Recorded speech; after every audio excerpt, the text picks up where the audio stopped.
Chers amis, bonjour. Alors, comme vous l'avez peut-être vu sur la page Facebook, j'ai publié il y a quelques jours un article sur les supermarchés et comment est-ce qu'ils organisent un petit peu les produits à l'intérieur des magasins. Ça peut paraître sans aucun rapport, mais en fait, c'est totalement la même chose pour votre boutique Shopify ou votre boutique en ligne d'ailleurs. L'idée et les concepts que j'ai évoqués notamment, c'était le fait de mettre l'eau et le lait à la fin, tout au bout du magasin. Quand vous allez dans un magasin, vous allez voir, vous pouvez aller au supermarché le plus proche de chez vous et vérifier ce que je suis en train de vous dire. Mettez-vous en tête, vous êtes dans votre supermarché, où est placé l'eau, où est placé le lait. Et ils ont foutu ça tout au bout du magasin, alors que c'est quelque chose que l'on va acheter le plus souvent. Il y a des gens, ils vont faire leurs courses seulement pour acheter de l'eau et seulement pour acheter du lait. Et le problème, c'est que, on les force à aller tout au bout du magasin. Pourquoi? Pas parce que, on n'a pas envie de leur faciliter la vie. Enfin, si, on s'en fout, en fait, de leur faciliter la vie ou pas. Le but, c'est justement qu'ils ne repartent pas avec seulement de l'eau et du lait. Alors, qu'est-ce qu'ils ont fait, les magasins? Ils les ont mis tout au bout. Comme ça, vous êtes obligé de traverser tout le magasin et de vous taper toutes les pubs, tous les messages audio, de voir toutes les têtes de gondole et toutes les promotions et de craquer tout simplement pour un autre produit, pour un petit truc en plus auquel vous n'auriez pas pensé, pour tout simplement augmenter votre panier d'achat moyen.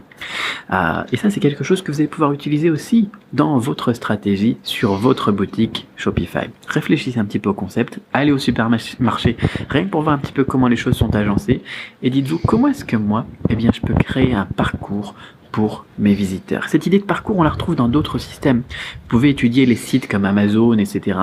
Amazon, c'est une très bonne source d'inspiration. Ou bien alors d'autres magasins, d'ailleurs les magasins Ikea, ils vous font un parcours, un labyrinthe à l'intérieur du truc pour que, au lieu de faire les 500 mètres de magasin d'un coup et aller chercher ce que vous voulez, vous êtes obligé de vous faire 2,5 km en parcourant tout le magasin, en faisant les allées et les retours, etc. La logique qui est derrière, c'est tout simplement qu'on vous a créé un parcours par lequel vous allez être quasiment obligé de passer.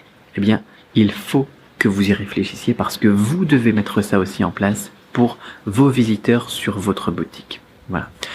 J'évoquais une deuxième chose aussi dans cet article, c'était la fatigue, comment est-ce qu'on appelle ça? La fatigue du choix, tout simplement. À partir du moment où on s'est tapé tout le magasin, etc., on se rend compte qu'à la caisse, qu'est-ce qu'ils nous mettent? Ils nous mettent des bonbons, des confiseries, des magazines débiles, des trucs comme ça, des trucs où on a tellement eu de choix à faire pendant tout le parcours qu'ils nous ont donné qu'on ne choisit plus. On choisit plus et hop, on rajoute ça dans notre panier, on rajoute ça dans notre panier, on rajoute ça dans notre panier. Même si on n'avait pas prévu d'acheter des Kinder Surprise, hop, on les prend, on réfléchit plus. C'est ce qu'on appelle la fatigue du choix et c'est ce qui est aussi une autre manière d'augmenter le panier moyen des visiteurs. Je trouve que cette deuxième technique pour les supermarchés, c'est un peu plus salaud quand même.